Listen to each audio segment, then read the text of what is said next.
Hello friends, Namrata art and craft ಚಾನಲ್ಗೆ ನಿಮ್ಗೆಲ್ಲರಿಗೂ ಸ್ವಾಗತ.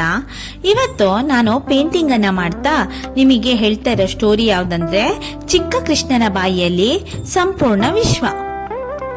ಒಂದು ದಿನ ಚಿಕ್ಕ ಕೃಷ್ಣ ತನ್ನ ಸ್ನೇಹಿತರಾದ ಗೋಪ ಮಕ್ಕಳ ಜೊತೆ ಆಟವಾಡ್ತಾ ಇದ್ನಂತೆ.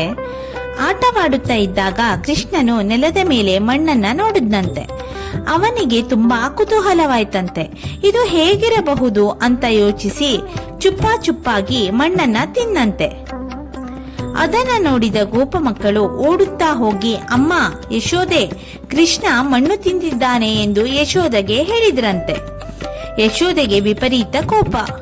ಯಶೋದ ಕೋಪದಿಂದ ಕಡ್ಡಿ ಹಿಡಿದು ಬಂದ್ರಂತೆ. ಕೃಷ್ಣ, ನೀನು ಮಣ್ಣು ತಿಂದೆಯಾ ಎಂದು ಕೇಳಿದ್ರಂತೆ.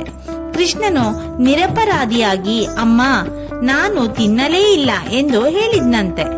ಆಗ ಯಶೋದೆ ಹೇಳಿದ್ರಂತೆ, ಸರಿ ಬಾಯಿ ತೆರೆದು ತೋರ್ಸು. ಆಗ ಇರುವ ಅದ್ಭುತ ಕ್ಷಣವನ್ನ ಯಶೋದೆ ದಿಗ್ಭ್ರಾಂತಳಾಗಿ ನೋಡಿದ್ರಂತೆ. ಕೃಷ್ಣನು ತನ್ನ ಚಿಕ್ಕ ಬಾಯಿಯನ್ನ ತೆರೆದ್ನಂತೆ. ಅಯ್ಯೋ, ಯಶೋದ ಏನು ನೋಡಿದ್ರು ಗೊತ್ತಾ? ಅವನ ಬಾಯಿಯೊಳಗೆ ಪರ್ವತಗಳು, ನದಿಗಳು, ಸೂರ್ಯ, ಚಂದ್ರ, ನಕ್ಷತ್ರಗಳು ಮತ್ತು ಸಂಪೂರ್ಣ ವಿಶ್ವವೇ ಕಾಣಿಸ್ತಂತೆ. ಯಶೋದ ಆಶ್ಚರ್ಯದಿಂದ ನಿಂತರೂ ತನ್ನ ಮಗನೇ ದೇವರು ಎಂದು ಅರಿತುಕೊಂಡ್ರಂತೆ.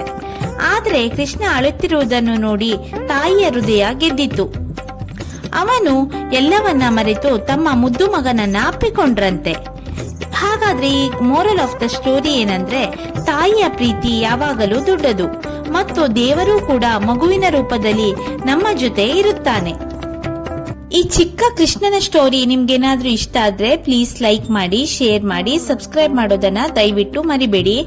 ಈ ನೆಕ್ಸ್ಟ್ ವಿಡಿಯೋದಲ್ಲಿ ಮತ್ತೊಂದು ಪೇಂಟಿಂಗ್ ಜೊತೆ ನಮ್ಮ ಹಿಂದೂ ಪುರಾಣದ ಮತ್ತೊಂದು ಕಥೆಯನ್ನ ಹೇಳ್ತೀನಿ. Thank you.